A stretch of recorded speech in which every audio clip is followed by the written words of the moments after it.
Hello అండి, అందరికీ నమస్కారం.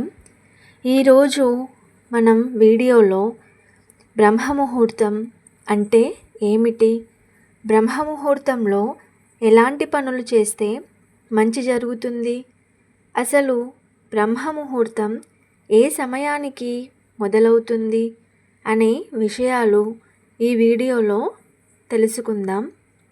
ముందుగా అందరికీ నమస్కారం అండి.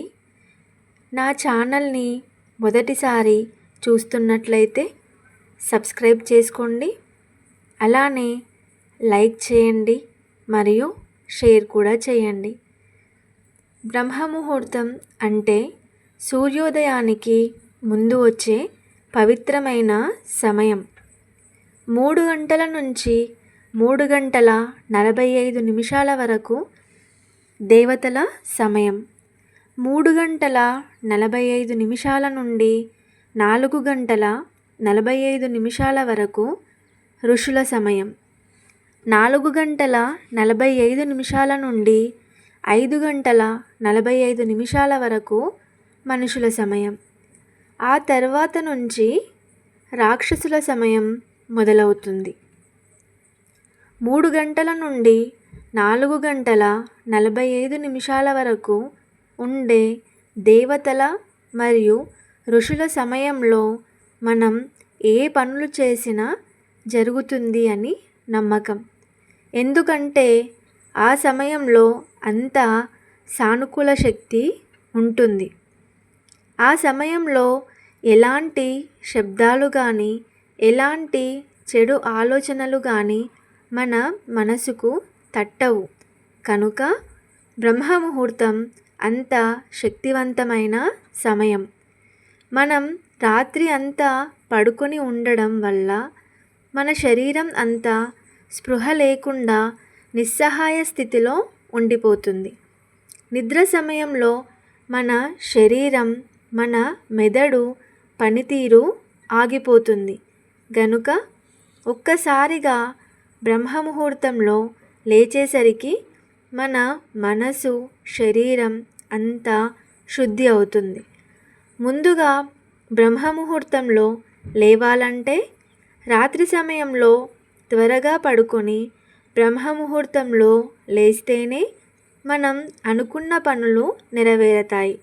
అలా కాకుండా రాత్రి 12 లేదా 1 గంటలకు పడుకొని బ్రహ్మముహూర్తంలో లేస్తే మన మనస్సు నిశ్చలంగా ఉండదు, మన శరీరం కూడా మనకు సపోర్ట్ చెయ్యదు. కావున మన శరీరానికి ముఖ్యంగా 7 నుండి 8 గంటల నిద్ర అవసరం. కనుక దానికి తగ్గట్టు మనం నిద్రించి బ్రహ్మముహూర్తంలో లేస్తేనే మన శరీరం మనకి అనుకూలంగా ఉంటుంది. బ్రహ్మముహూర్తంలో లేచినప్పుడు మన మనసు మరియు మన చుట్టూ ఉన్న వాతావరణం కూడా చాలా ప్రశాంతంగా ఉంటుంది. కనుక ఆ సమయంలో మనం ధ్యానం, యోగా, దేవుడి జపం చేస్తే చాలా మంచి జరుగుతుంది. ఈ సమయంలో చదువుకోవడం వల్ల కూడా జ్ఞానాన్ని త్వరగా సంపాదించుకోగలుగుతాం. మొదటగా మనం బ్రహ్మముహూర్తంలో లేచిన తర్వాత ముందు మన కాలకృత్యాలు తీర్చుకున్న తరువాత ప్రశాంతంగా కూర్చుని శ్వాస మీద ధ్యాస పెట్టి ప్రాణాయామం చేయాలి. ఇలా చేయడం వల్ల మన మనసు ఏకాగ్రతతో ఉంటుంది. బ్రహ్మముహూర్తంలో లేచి వ్యాయామం, ధ్యానం, యోగా చేయడం వల్ల మనసు మాత్రమే కాకుండా ఆరోగ్యం కూడా చాలా మెరుగుపడుతుంది. మీరు ఒక్క 40 రోజులు ఇలా బ్రహ్మముహూర్తంలో లేచి మీరు దేవుడి ధ్యానం లేదా చదువుకోవడం కానీ చేస్తే మీలో మీకే చాలా మార్పు కనిపిస్తుంది. అలానే బ్రహ్మముహూర్తంలో దేవుడికి పూజ చేసినా కూడా మంచి ఫలితం లభిస్తుంది. బ్రహ్మముహూర్తం చాలా పవిత్రమైన సమయం కనుక ఈ సమయంలో చాలా శుభకార్యాలు అంటే గృహప్రవేశాలు, పెళ్ళిళ్ళు జరిపిస్తారు. నేను చెప్పిన విషయం మీకు నచ్చినట్లయితే ప్లీజ్ లైక్ చేయండి, షేర్ చేయండి, అలానే నా ఛానల్ని